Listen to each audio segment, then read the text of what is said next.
L'indépendance en un mot, c'est la liberté.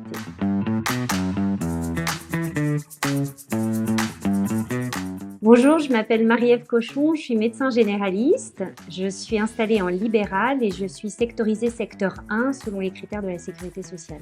J'ai fait 10 ans d'études, 6 ans d'externat où on est étudiant en médecine. Ensuite, j'ai passé le concours de l'internat où j'ai pris la spécialité médecine générale. J'ai passé un diplôme interuniversitaire de gynécologie obstétrique. Ça m'a permis d'avoir ces diplômes complémentaires et de pouvoir exercer la gynécologie également en ville en plus de mon activité de médecine générale. Après, j'ai encore passé d'autres diplômes autour de la gynécologie. Suite à mes études, j'ai remplacé pendant 1 an et demi un médecin généraliste. En 2003, on rachetait les patientèles, donc j'ai fait un emprunt pour racheter à la fois la patientèle et son matériel médical. Mais aujourd'hui, ça a complètement changé parce qu'à l'époque, il n'y avait pas de manque de médecins. Maintenant, il y a un vrai manque de médecins. Donc les jeunes médecins ne rachètent plus de patientèle, ils posent leur plaque et ils s'installent. Alors l'avantage, c'est qu'en médecine, on fait 10 ans d'études, on ne gagne rien, mais dès qu'on commence à travailler, on gagne tout de suite sa vie en fait. J'ai des collègues de travail, j'ai notamment une remplaçante qui me remplace lorsque je ne suis pas là. Et j'ai également des collègues au sein du même cabinet, parce que nous sommes 9, des professions médicales et paramédicales, avec qui je ne suis pas associée, c'est-à-dire qu'on est chacun indépendant, mais nous partageons nos avis, les questions, parfois on s'échange des patients, quand on a besoin d'un conseil, c'est très pratique.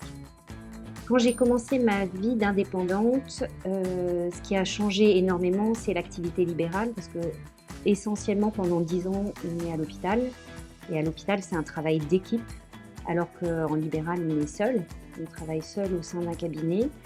Et ce qui a été vraiment très surprenant pour moi, c'est l'administratif.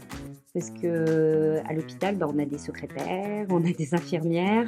Quand on est tout seul dans un cabinet, on fait tout. On fait tout l'administratif et ça change beaucoup. Il faut savoir organiser ses horaires, savoir le temps qu'on consacre à ses patients, le temps qu'on consacre à l'administratif, au rangement des examens, à la comptabilité, aux commandes de matériel, tout ça. Et puis, il faut savoir prendre du temps pour soi. Il faut savoir que les médecins n'ont pas le droit de faire de publicité. Donc avant, c'était compliqué. Quand je me suis installée, c'était vraiment les recommandations, le bouche à oreille, le réseau de patients qui nous étaient adressés. Aujourd'hui, ça a complètement changé. Parce qu'on a l'accès direct par Doctolib, c'est-à-dire que les gens regardent sur Doctolib où il y a de la place. Et après, maintenant, avec les réseaux sociaux, Google, les gens mettent des avis. Donc, c'est souvent comme ça que ça se passe. Ce que j'aime le plus dans mon quotidien, dans mon statut d'indépendante, c'est ma liberté. Je fais ce que je veux, quand je veux. Généralement, ça se passe bien et ça va rarement mal parce que j'aime beaucoup mon métier. Les patients m'apportent beaucoup et puis ce qui m'apporte énormément, c'est que je pars faire de l'humanitaire 1 à 2 fois par an. C'est-à-dire que je vais faire mon métier ailleurs, ce qui me permet à la fois de voir autre chose dans d'autres pays. Et quand je reviens en France, en fait, ça me permet de prendre beaucoup de recul, de relativiser, de me dire qu'on a beaucoup de chance. Ça m'a beaucoup aidé. Alors, je mettrai le curseur à 6.